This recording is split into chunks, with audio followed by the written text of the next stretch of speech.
ദൈവത്തിൻ്റെ അതിപരിശുദ്ധമായ നാമം മഹത്വപ്പെടുമാറാകട്ടെ. മനോഹരമായ നല്ല സമയത്തിനായി കർത്താവിനെ സ്തുതിക്കുന്നു, മഹത്വപ്പെടുത്തുന്നു. നിങ്ങളുടെ മുമ്പാകെ ഒരിക്കൽ കൂടെ ആയിരിക്കാൻ വലിയനായ ദൈവം എന്നെ സഹായിച്ചതിനായി ദൈവത്തെ അതിയായി സ്തുതിക്കുകയാണ്, മഹത്വപ്പെടുത്തുകയാണ്. നാം ചിന്തിച്ചുകൊണ്ടിരിക്കുന്ന വിഷയം വിശ്വാസം എന്ന വിഷയമാണല്ലോ. നമുക്ക് ഒരു വാക്ക് പ്രാർത്ഥനയ്ക്ക് ശേഷം ഇന്നത്തെ ചിന്തയിലേക്ക് പ്രവേശിക്കാം. ഇന്ന് നാം ചിന്തിക്കാനായിട്ട് പോകുന്ന വിശ്വാസം എന്ന് പറയുന്ന വിഷയത്തിൻ്റെ ഉള്ളിലുള്ള മറ്റൊരു വിഷയമാണ് ചിന്തിക്കാനായിട്ട് പോകുന്നത്. വിജയകരമായ വിശ്വാസത്തിൻ്റെ മാതൃകകൾ എന്ന വിഷയമാണ് ഇന്ന് ചിന്തിക്കാനായിട്ട് പോകുന്നത്. വിജയകരമായ വിശ്വാസത്തിൻ്റെ മാതൃകകൾ നമുക്ക് നോക്കാം. നമുക്കൊരു വാക്ക് പ്രാർത്ഥിക്കാം. സ്നേഹവാനും പരിശുദ്ധനുമായ അടിയങ്ങൾ വാഴ്ത്തപ്പെട്ട സ്വർഗീയനാഥ, മനോഹരമായ നല്ല സമയത്തിനായി കർത്താവിനെ സ്തുതിക്കുന്നു, മഹത്വപ്പെടുത്തുന്നു. അവിടുന്ന് നൽകി തന്നിരിക്കുന്ന എല്ലാ നല്ല ദാനങ്ങൾക്കും ഞങ്ങൾ കർത്താവിനെ നന്ദി പറയുകയാണ്. ഞങ്ങളുടെ ജീവിതത്തിൽ വന്നു പോയിട്ടുള്ള എല്ലാവിധമായ ഇറക്കങ്ങളും കയറ്റങ്ങളെല്ലാം കർത്താവിൽ സമർപ്പിക്കുന്നു. ദൈവമേ, കർത്താവ് ഞങ്ങളെ അനുഗ്രഹിക്കണം. വിശ്വാസത്തിൻ്റെ മാതൃകകൾ എന്ന വിഷയമാണ് ഇന്ന് ഞങ്ങൾ ചിന്തിക്കാനായിട്ട് പോകുന്നത്. എന്ത് മാതൃകയാണ് വിശ്വാസത്തിൽ ഞങ്ങൾക്ക് ബൈബിളിൽ നിന്ന് കാണുവാനൊക്കെ കൊണ്ട് സാധിക്കുന്നത്? ആ മാതൃക പിൻപറ്റിക്കൊണ്ട് ജീവിക്കാൻ ഞങ്ങളെ സഹായിക്കണം. ഇന്നത്തെ ചിന്തയെ കർത്താവ് മാനിക്കണം. കേൾവിക്കാരായ ഞങ്ങളുടെ മക്കളെ ഓരോരുത്തരെ അനുഗ്രഹിക്കണം. സകല മാനവമഹത്വം കർത്താവ് എടുക്കണം. യേശു കർത്താവിൽ നാം ചോദിക്കുമ്പോൾ ദൈവം ഈ പ്രാർത്ഥന കേൾക്കണമേ. ആമേൻ. എല്ലാവരെയും ഒരിക്കൽ കൂടെ ഈ സമയത്ത് സ്വാഗതം ചെയ്യുന്നു. ഇന്ന് ഞാൻ ചിന്തിക്കാനായിട്ട് പോകുന്നത് വിജയകരമായ വിശ്വാസത്തിൻ്റെ മാതൃകകൾ എന്തൊക്കെയാണ്. വിജയകരമായ വിശ്വാസത്തിൻ്റെ മാതൃകകൾ നമുക്ക് നോക്കുമ്പോൾ ബൈബിളിൽ ദൈവത്തിൽ വിശ്വാസം അർപ്പിച്ചുകൊണ്ട് വിജയങ്ങൾ കരസ്ഥമാക്കിയിട്ടുള്ള വലിയ വലിയ വിശ്വാസ മാതൃകകളെ നമുക്ക് ബൈബിളിൽ കാണുവാൻ സാധിക്കുന്നു. വ്യക്തികളെ കാണുവാൻ സാധിക്കുന്നു. ലോകം എന്നുവരെ ഉണ്ടോ, അല്ലെങ്കിൽ ഇന്നുവരെ വിശ്വാസികൾക്ക് പ്രചോദനകരമായിട്ടുള്ള അനേക ആളുകൾക്ക് ബൈബിളിലെ ഈ വ്യക്തികൾ വളരെ അടിസ്ഥാനപരമായ മാതൃകകളായിട്ട് മാറിയിട്ടുള്ള ഒരു വലിയ മാതൃകകളെ നമുക്ക് ബൈബിളിൽ കാണുവാൻ സാധിക്കും. ധാരാളം മാതൃകകളെ നമുക്ക് കാണുവാൻ സാധിക്കുന്നു. അതിൽ വെറും 4 പേരുകൾ മാത്രമേ ഇന്ന് നിങ്ങളുമായിട്ട് ചിന്തിക്കാനായിട്ട് പോകുന്നത്. വെറും 4 പേരുടെ പേരുകൾ മാത്രം. അവരാരൊക്കെയാണെന്നും അവരുടെ ജീവിതം എപ്രകാരമാണ് നമ്മൾക്ക് ഓരോരുത്തർക്കും മാതൃകയായിട്ട് മാറുന്നത്, അവരുടെ വിശ്വാസ ജീവിതയാത്ര നമ്മളെ സംബന്ധിച്ച് അതെപ്രകാരമാണ് അതിനെ മാതൃകയായിട്ട് എടുക്കുവാനൊക്കെ സാധിക്കുന്നത്, അവരുടെ ജീവിതത്തിൽ വിശ്വാസം എങ്ങനെയാണ് അവർ ഉപയോഗപ്പെടുത്തിയതെന്നും ആ വിശ്വാസത്തിൻ്റെ കാതലുകൾ അല്ലെങ്കിൽ അതിൻ്റെ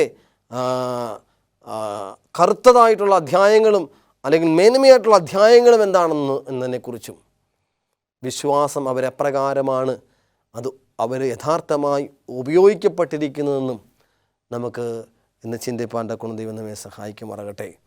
ഒന്നാമതായിട്ട് മറ്റാരും തന്നെയല്ല, നമുക്കെല്ലാവർക്കും സുപരിചിതനായിട്ടുള്ള പഴയ നിയമത്തിലെ ലോകത്തിലെ 3 മതവിഭാഗങ്ങളുടെ പിതാവെന്ന് വിളിക്കപ്പെടുന്ന അബ്രഹാമിനെ കുറിച്ചാണ് ഇന്ന് ചിന്തിക്കാനായിട്ട് പോകുന്നത്. ഒന്നാമതായി യഹൂദ മതം, ഇസ്ലാം മതം, ക്രിസ്തു മതത്തിൻ്റെയൊക്കെയും ഒരു അടിസ്ഥാനപരമായ അല്ലെങ്കിൽ കർത്താവായ യേശു ക്രിസ്തു കഴിഞ്ഞാൽ പിന്നെ നമ്മൾ എല്ലാവരും അദ്ദേഹത്തിൽ നിന്നും പ്രചോദനം ഉൾക്കൊണ്ടുകൊണ്ട് ജീവിക്കുന്ന വ്യക്തികളായിട്ട് നമുക്ക് കാണുവാനൊക്കെ സാധിക്കും. അബ്രഹാമിൻ്റെ ജീവിതത്തിൽ ഉള്ള ഒരു വിശ്വാസത്തിൻ്റെ അല്ലെങ്കിൽ അബ്രഹാമിനെ വിശ്വാസികളുടെ പിതാവെന്ന് വിളിക്കാനുള്ള കാരണവും അതുതന്നെയാണെന്ന് കാണുവാനൊക്കെ സാധിക്കുന്നു. ആ ഒരു വിശ്വാസത്തിൻ്റെ മാതൃക കാലങ്ങളായി യുഗങ്ങളായി മനുഷ്യ മനസ്സുകളെ ദൈവത്തിലേക്ക് പിടിച്ചു നിർത്തുന്ന, ദൈവ സ്വഭാവത്തിൽ ജീവിക്കുവാൻ പ്രേരിപ്പിക്കുന്ന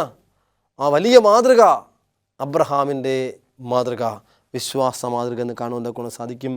ഉൽപ്പത്തി പുസ്തകം 22-ാമത്തെ അധ്യായം അതിൻ്റെ 28-ാമത്തെ വാക്യം നമുക്കൊന്ന് വായിക്കാം. ഉൽപ്പത്തി പുസ്തകം 22-ാമത്തെ അധ്യായം അതിൻ്റെ 8-ാമത്തെ വചനം നമ്മൾക്കൊന്ന് വായിക്കുമ്പോൾ നമുക്ക് കാണുവാൻ സാധിക്കുന്നത് ഇങ്ങനെയാണ്. ദൈവം കൽപ്പിച്ചിരുന്ന സ്ഥലത്തേക്ക് അവർ എത്തി. അബ്രഹാം ഒരു യാഗപീഠം പണിത് വിറക് അടുക്കി തൻ്റെ മകൻ ഇസ്ഹാക്കിനെ കെട്ടി യാഗപീഠത്തിന്മേൽ വിറകിന്മീതെ കിടത്തി. 8-ാമത്തെ വാക്യത്തിൽ ദൈവം തനിക്ക് ഹോമയാഗത്തിന് ഒരാട്ടിൻകുട്ടി നോക്കിക്കൊള്ളും മകനെ എന്ന് അബ്രഹാം പറഞ്ഞു. അങ്ങനെ അവർ ഇരുവരും ഒന്നിച്ച് നടന്നു. 8-ാമത്തെ വാക്യത്തിൽ കാണുവാൻ സാധിക്കുന്നത്, ഇവിടെ കാണുവാനായിട്ട് സാധിക്കുന്നത് അവർ നാൽവർ സംഘമായിരുന്നു. 2 ബാല്യക്കാരും ഒപ്പം തന്നെ അബ്രഹാമും മകനായിട്ടുള്ള ഇസഹാക്കും കൂടെ ആണ് മോറിയ എന്ന് പറയുന്ന മലയുടെ അതിൻ്റെ ഗിരിശൃംഖങ്ങളിലേക്ക് അവർ യാത്ര ചെയ്തത്. മോറിയ മലയുടെ ഗിരിശൃംഖങ്ങളിലേക്ക് അവർ യാത്ര ചെയ്ത് നടന്നു പോകുമ്പോൾ അബ്രഹാമിൻ്റെ മകനായിരിക്കുന്ന ഇസ്ഹാക്കിനൊരു സംശയം. അവൻ തൻ്റെ അപ്പനോട് ആ ആശങ്ക ഒന്ന് പറഞ്ഞു. അപ്പാ, നമ്മൾ വിറകുണ്ട്, തീയുണ്ട്, പക്ഷേ നമുക്ക് യാഗം കഴിക്കുവാനായിട്ടുള്ള ഒരു യാഗമൃഗമില്ലല്ലോ. യാഗമൃഗമില്ലാതെ നമ്മൾ എങ്ങനെയാണ് യാഗമർപ്പിക്കുന്നത്? അപ്പോഴാണ് ഇസ്ഹാക്ക് തൻ്റെ അപ്പനായ അബ്രഹാം പറയുക, അപ്പാ എന്ന് പറഞ്ഞതിന് അവൻ എന്താകുന്നു മകനെ ചോദിച്ചു. തീയുണ്ട്, വിറകുമുണ്ട്, എന്നാൽ ഹോമയാഗത്തിന് ആട്ടിൻകുട്ടി എവിടെയാണ്? അവൻ ചോദിക്കുകയാണ്, വിറകുണ്ട്, പിന്നെ തീയുണ്ട്, നമുക്ക് യാഗം കഴിക്കാനല്ലേ അപ്പാ നമ്മൾ പോകുന്നത്, അപ്പോൾ എവിടെയാണ് ഈ ആട്ടിൻകുട്ടി എവിടെയാണ്? അപ്പോൾ അബ്രഹാം പറയാണ്, ദൈവം കൽപ്പിക്കുന്നു, എന്താ പറയാണ്, സ്ഥലത്ത് അവർ എത്തി.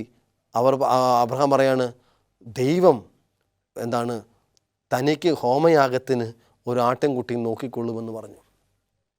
പക്ഷേ അത് പറയുമ്പോഴും അബ്രഹാമിൻ്റെ ഹൃദയം പിടയുകയാണ്. കാരണം അവൻ്റെ മനസ്സിൽ തലേ രാത്രിയിൽ അബ്രഹാമിനോട് ദൈവം പറയുകയാണ്, നീ സ്നേഹിക്കുന്ന തൻ്റെ ഏകജാതനായ പുത്രനെ നീ എന്ത് ചെയ്യണം? ദൈവത്തിന് ഹോമയാഗം അർപ്പിക്കണം.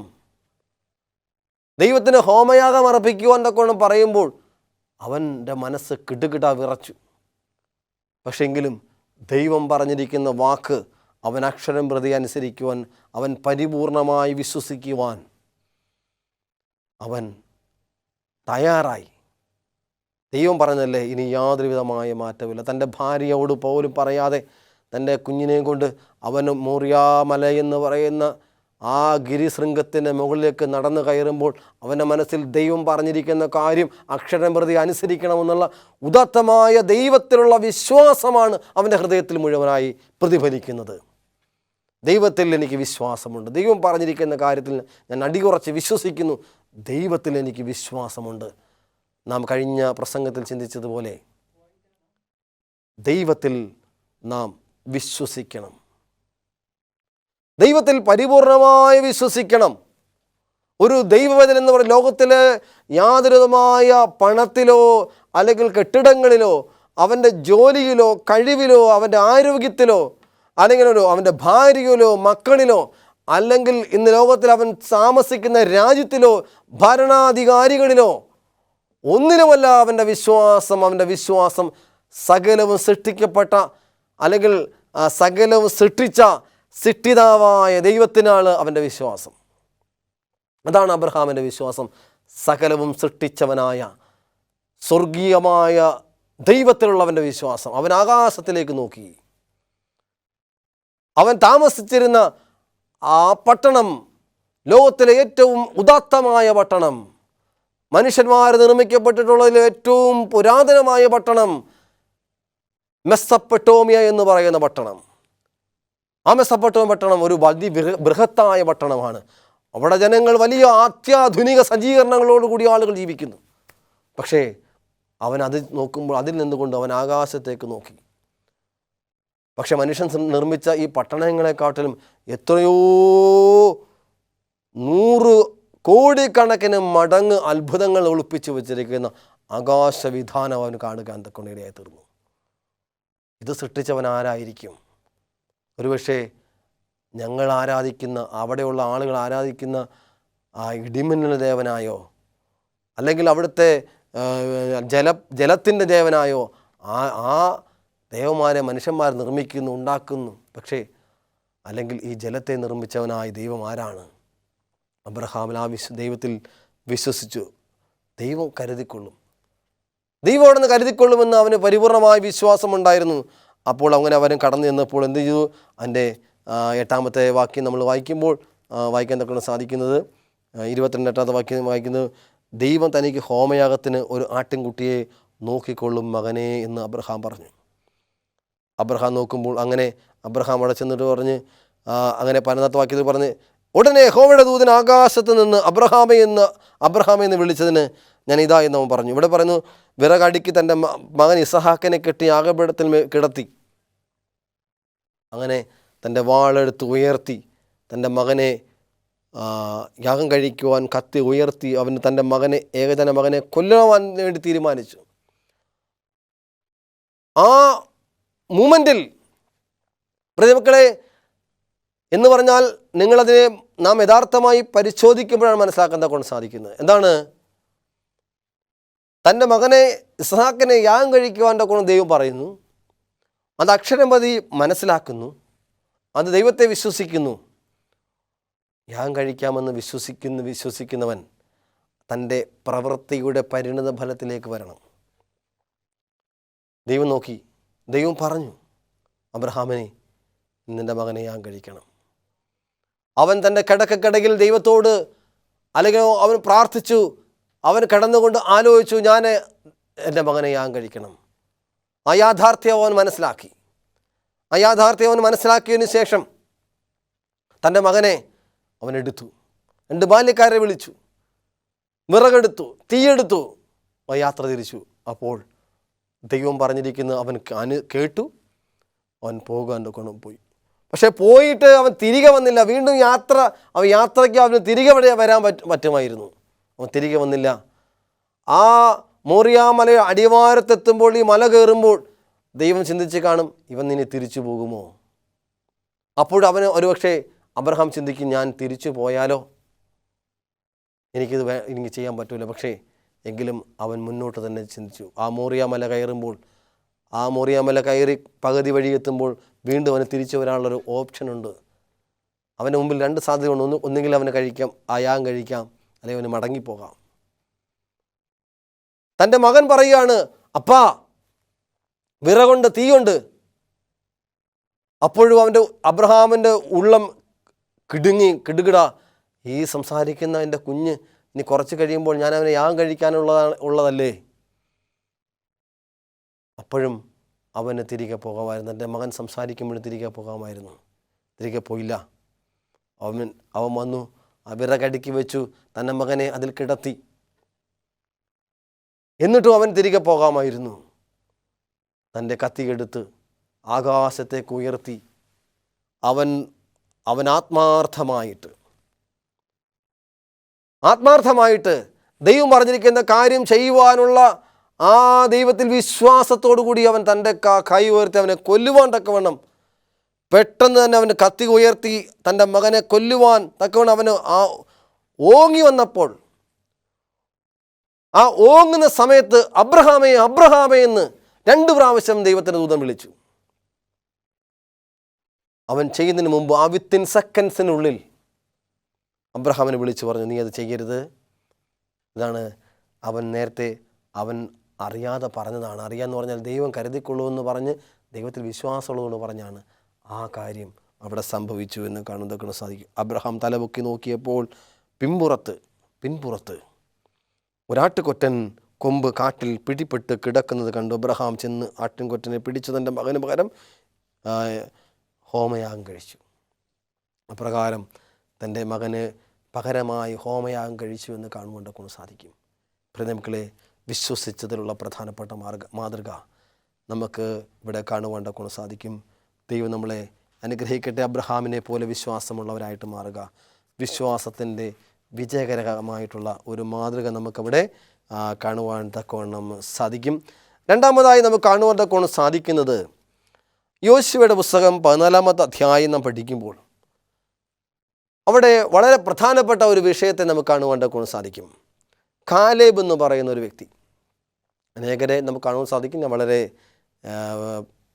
എനിക്കിഷ്ടപ്പെട്ട കാര്യമാണ് ഞാനിവിടെ പറയാൻ ആഗ്രഹിക്കുന്നത്. കാലേബ് വളരെ പ്രധാനപ്പെട്ട ഒരു വിഷയമാണെന്ന് കാണുന്നത് സാധിക്കുന്നു. ഇസ്രായേൽ മക്കൾ 430 വർഷക്കാലം അവരുടെ അടിമ ജീവിതം അവസാനിപ്പിച്ച് ദൈവം അവർക്കൊരു രാജ്യം കൊടുക്കുവാനുള്ള ആഗ്രഹത്തിൽ അവരെ അവിടെ നിന്ന് കൊണ്ടുവരികയാണ്. നമുക്കറിയാം, ഇന്ത്യ മഹാരാജ്യം ജീവിക്കുന്നതിൻ്റെ സ്വാതന്ത്ര്യം നമുക്കറിയാം. എന്തുകൊണ്ടാണ്? കാരണം നമുക്ക് ഇവിടെ ഒരു രാജ്യം ഇവിടെ ഉള്ളത് കൊണ്ടാണ്. അതുപോലെ തന്നെ ഇസ്രായേൽ മക്കൾ മിസ്രൈമിൽ അവർ അടിമകളായിരുന്നു, പരദേശികളായിരുന്നു എന്ന് കാണുന്നതൊക്കെ സാധിക്കുന്നു. അപ്രകാരം ആ പരദേശിയായിരുന്ന അവർക്ക് രാജ്യം സ്ഥാപിക്കാൻ വേണ്ടി ദൈവം വിളിച്ച് വേർതിരിച്ച് ദൈവം അവരെ കൊണ്ടുവരുമ്പോൾ അവർ വരുന്ന വഴിയിൽ ആ രാജ്യം ഒന്ന് കാണുവാൻ അവർക്കൊരവസരം ദൈവം അവർ കൊടുത്തു. 11 ദിവസം. നിങ്ങൾക്കറിയാം, സീനായി പർവ്വതത്തിൽ 2 വർഷം കൊണ്ട് അവരവിടെ വന്ന് അതിനുശേഷം വെറും 11 ദിവസം കൊണ്ട് അവർ കനാൻ ദേശത്തേക്ക് പ്രവേശിക്കുവാൻ എന്ന് പറഞ്ഞാൽ ഏകദേശം 3 വർഷത്തിന് 1 മാസം മുമ്പ് അവർ കനാൻ ദേശത്ത് പ്രവേശിക്കേണ്ടവരാണ്. 3 വർഷത്തിന് അല്ലെങ്കിൽ 2 വർഷവും വാസ്തവത്തിൽ 2 വർഷവും 11 മാസവും 2 വർഷവും 11 മാസത്തിനുള്ളിൽ 11 ദിവസം കൊണ്ട് അവർ കനാൻ ദേശത്തേക്ക് എത്തേണ്ടവരാണ്. അവരാണ് 40 വർഷക്കാലം കനാൻ ദേശത്ത് അലഞ്ഞു തിരിഞ്ഞ് നടന്നത്. വെറും 11 ദിവസം കൊണ്ട് അവർ കാദേശ് ബർണായ് എന്ന് പറയുന്ന സ്ഥലത്തെത്തി. അവരവിടെ വെച്ച് അവരുടെ ഗോത്രന്മാരുടെ സംഖ്യക്കൊത്തവണ്ണം അവർ 12 പേരെ ഒറ്റുകാരായി തിരഞ്ഞെടുത്തു. അങ്ങനെ ഒറ്റുകാരായി തിരഞ്ഞെടുത്തുകൊണ്ട് അവർ ആ മല ലക്ഷ്യമാക്കി നീങ്ങുമ്പോൾ അവിടെ നിന്ന് അങ്ങോട്ട് നോക്കുമ്പോൾ കാണുന്ന ഒരു മല എന്ന് പറയുന്നത് ഇവിടെ കാണുന്നതൊക്കെ സാധിക്കുന്ന അവിടെ കൽപ്പിച്ചൊരു മലയുണ്ട്, ഹെബ്രോൻ മല. ഹെബ്രോൻ എന്ന് പറയുന്ന മലയാണ് അവർക്ക് അവിടെ നിന്ന് കാദേശ് ബർണയിൽ നിന്ന് അവർ കാണുന്നതൊക്കെ സാധിക്കുന്നത്. ആ ഹെബ്രോൻ മലയിലേക്ക് നോക്കുമ്പോഴാണ് അവർക്ക് ഒരു അതിമാനുഷികമായിട്ടുള്ള കാഴ്ച കാണുന്നത്. അവിടെ വലിയ മല്ലന്മാരുണ്ട്. ആ മല ആ രാജ്യം കീഴടക്കുവാൻ സാധിക്കത്തില്ല എന്ന് അവർ പ്രഖ്യാപിക്കുന്നത്. ആ ഹെബ്രോൻ മല കണ്ട് അവർ തിരികെ വന്ന് മോശയോട് പറഞ്ഞു, ഞങ്ങൾക്ക് ഇവിടെ കയറാൻ സാധിക്കത്തില്ല. പക്ഷേ അവിടെ കാദേശ് ബർണയിൽ നിന്ന് ദേശത്ത് ഉറ്റുനോക്കുവാൻ എന്നെ അയച്ചപ്പോൾ എനിക്ക് 40 വയസ്സായിരുന്നു. ഞാൻ വന്നെൻ്റെ മനോബോധ പ്രകാരം അവരോട് പറഞ്ഞ് അവിടെ പറയുന്നതാണ്, അവിടെ എനിക്കിത് സാധ്യമായി തീരുമെന്ന് കാലേബും യോശുവയും കൂടെ അവിടെ പറയുന്നു. മക്കളെ, അങ്ങനെ കാലേബ് ആ മല എനിക്ക് അല്ലെങ്കിൽ ആ പറയുന്ന ദേശം എനിക്ക് കൈവശമാക്കുവാൻ സാധിക്കുമെന്ന് പറഞ്ഞ ആ ദേശം തന്നെ, ആ ഹെബ്രോ മലയാണ് കാലേബിന് അവകാശമായി കിട്ടിയതെന്ന് കാണുന്നതൊക്കെ സാധിക്കുന്നു. അതിൻ്റെ യോശുവയുടെ പുസ്തകം 14-ാമത്തെ അധ്യായം അതിൻ്റെ 13-ാമത്തെ വാക്യം നിങ്ങൾക്ക് ഓരോരുത്തർക്കും അത് വായിക്കുമ്പോൾ മനസ്സിലാക്കാൻ സാധിക്കുന്നു. അപ്പോൾ യോശുവ അവനെ അനുഗ്രഹിച്ചു. ഹെബ്രോൻ മല യെഫുന്നയുടെ മകനായ കാലേബിന് അവകാശമായി കൊടുത്തു. ഹെബ്രോൻ മല കാലേബിന് അവകാശമായി ലഭിക്കാനുള്ള പ്രധാനപ്പെട്ട കാരണമെന്ന് പറയുന്നത്, ഉറ്റുനോക്കാൻ പോയപ്പോൾ ഈ മലയിലാണ് വാസ്തവത്തിൽ അവിടെ നിന്നിരിക്കുന്ന അനാക്യ മല്ലന്മാർ കയറുകയും ഇറങ്ങുകയും അവിടുന്ന് വലിയ മുന്തിരിക്കുലകളൊക്കെയും ചുമന്നു പോയത് ആ വലിയ മല കാണുമ്പോൾ ആ പ്രദേശമാണ് അവൻ കാണുന്നത്. ഒരിക്കലും സാധിക്കത്തില്ല എന്ന് പറയുന്ന ആ സ്ഥലം അവന് അവകാശമായി കിട്ടുവാനുള്ള പ്രധാനപ്പെട്ട കാരണം എന്ന് പറയുന്നത്, എനിക്കതിനെ സാധിക്കും, ബാക്കിയുള്ളവന്ന 10 പേരും എനിക്ക് സാധിക്കത്തില്ല, ഞങ്ങൾക്ക് സാധിക്കത്തില്ല, നമുക്ക് സാധിക്കത്തില്ല, അവിടെ ഒരു കാരണവശാലും പോകുവാണ്ടൊക്കെ സാധിക്കത്തില്ലെന്ന് പറഞ്ഞപ്പോൾ കാലേബും യോശുവയും പറഞ്ഞു, അത് നമുക്ക് സായിത്വമാക്കാൻ നമുക്ക് സാധിക്കും. ദൈവത്തിൻ്റെ ഹിതത്താൽ, ദൈവത്തിൻ്റെ കരത്താൽ നമുക്കതിനെ സാധ്യമായി തീരുമെന്ന് പറഞ്ഞ ആ സമയം ദൈവം നമ്മളെ അവിടെ അനുഗ്രഹിച്ചതുകൊണ്ട് നമുക്ക് സാധിക്കുമെന്ന് പറഞ്ഞപ്പോൾ പ്രതിമക്കളെ, അങ്ങനെ ആ കാലേബിന് ആ സ്ഥലം ഹെബ്രോൻ മല ഇന്നുവരെ അവനവിടെ പൂർണ്ണമായി അത് സാധ്യമായി തീർന്നു കാണുന്നതൊക്കെ സാധിക്കും. പ്രിയമക്കളെ, നമ്മൾ എന്താണോ നടക്കത്തില്ല എന്ന് പറയുന്നത്, നമുക്കൊരിക്കലും അതിനെ നമുക്ക് ലഭിക്കുകയില്ല. അതിനെ നോക്കി നാം നടക്കുമെന്ന് അതിൽ വിശ്വാസമുണ്ടെങ്കിൽ അതിനെ നോക്കി നമുക്ക് വിശ്വസിപ്പാൻ കൊണ്ട് സാധിക്കുമോ? എങ്കിൽ മാത്രമേ നമുക്കതിനെ സാധ്യമായി തീരുകയുള്ളൂ. കേരളം മുഴുവൻ 3.5 കോടി ജനങ്ങളെ ദൈവത്തിലേക്ക് വിശ്വാസമർപ്പിക്കുക, അല്ലെങ്കിൽ സെവൻത് ഡേ അഡ്വന്റിസ്റ്റ് സഭയുടെ വിശ്വാസത്തിൽ അധിഷ്ഠിതമായിട്ടുള്ള ഒരു തലമുറയെ നമുക്ക് അവിടെ നേടിയെടുക്കാൻ കൊണ്ട് സാധിക്കുമെന്ന് വിശ്വസിച്ചാൽ നിശ്ചയമായി അത് സാധിക്കും. ആ വിശ്വാസം ഇല്ലാത്തതുകൊണ്ടാണ് നമുക്ക് പലപ്പോഴും അതിനെ സാധ്യമായി തീരാത്തത്. സെവൻത് ഡേ അഡ്വന്റിസ്റ്റ് സഭയുടെ പേരുകൾ ഇന്ന് നാട്ടിലെ ഓരോ കൊച്ചു കുഞ്ഞുങ്ങളുടെയും നാവിൻ തുമ്പിൽ നിന്ന് തത്തിക്കളിക്കണമെന്ന് ആഗ്രഹമുണ്ടോ? നമ്മുടെ ഓരോ സ്ഥാപനങ്ങളുടെ പേരുകൾ ഇന്ന് ലോകമെമ്പാടുമുള്ള എല്ലാ മാധ്യമങ്ങളിലൂടെ വരണമെന്ന് ആഗ്രഹമുണ്ടോ? നമ്മുടെ പ്രവർത്തനങ്ങളെ നമ്മുടെ ലോകത്തിലെ ജനങ്ങൾ അംഗീകരിക്കണമെന്ന് മനസ്സുണ്ടോ? പ്രിയമക്കളെ, ആ ഒരു ആഗ്രഹമാണ് നമ്മുടെ മനസ്സിലുണ്ടെങ്കിൽ നിശ്ചയമായി അതിന് സാധിക്കും. ആ പ്രവർത്തനങ്ങളെ നമുക്ക് ഏകോപിപ്പിക്കുവാൻ കൊണ്ട് സാധിക്കും. നിങ്ങൾക്ക് എന്താണോ ആഗ്രഹം അത് നിങ്ങളുടെ ജീവിതത്തിൽ വിശ്വാസം മൂലം ആർജിച്ചെടുക്കുവാൻ കൊണ്ട് സാധിക്കുമെന്നുള്ള ഉദാത്തമായ ഒരു മാതൃക കാലേബിൽ നമുക്ക് കാണുവാൻ കൊണ്ട് സാധിക്കുന്നു. അടുത്ത നമുക്ക് കാണുവാൻ കൊണ്ട് സാധിക്കുന്നത് യഹോശാഫാത്ത് രാജാവിൻ്റെ കഥയാണ്. നമുക്കറിയാം, ബൈബിൾ ചരിത്രം പഠിക്കുമ്പോൾ വളരെ അത്യപൂർവമായിട്ടുള്ള വിശ്വാസധാരയിലൂടെ പ്രവർത്തിച്ചിട്ടുള്ള രാജാക്കന്മാരുടെ പട്ടികയിൽ ഏറ്റവും മുൻപ് നിൽക്കുന്ന ഒരു വ്യക്തിയായിട്ടാണ് നമുക്ക് യഹോശാഫാത്ത് രാജാവിനെ കാണുവാൻ കൊണ്ട് സാധിക്കുന്നത്. അപ്രകാരം യഹോശാഫാത്ത് രാജാവ് തൻ്റെ ജീവിതത്തിൽ ഒരു വലിയ പ്രതിസന്ധിയിലേക്ക് കടന്നുപോയപ്പോൾ അദ്ദേഹം ഇവിടെ കാണുന്നതൊക്കെ സാധിക്കുന്നു. അതിനുശേഷം മോവാബരും അമ്മോന്യരും അവരോടുകൂടെ മെവൂനിൽ ചിലരും യഹോശാഫാത്തിന് നേരെ യുദ്ധത്തിൽ വന്നു. ഒരു വലിയൊരു ജനസമൂഹമായിട്ടാണ് വരുന്നത്. വന്നപ്പോൾ രാജാവ് പേടിച്ചു. രാജാവ് പേടിച്ചിട്ട് അവരെല്ലാവരും വിളിച്ച് നമ്മൾ എന്താണ് ചെയ്യേണ്ടത്?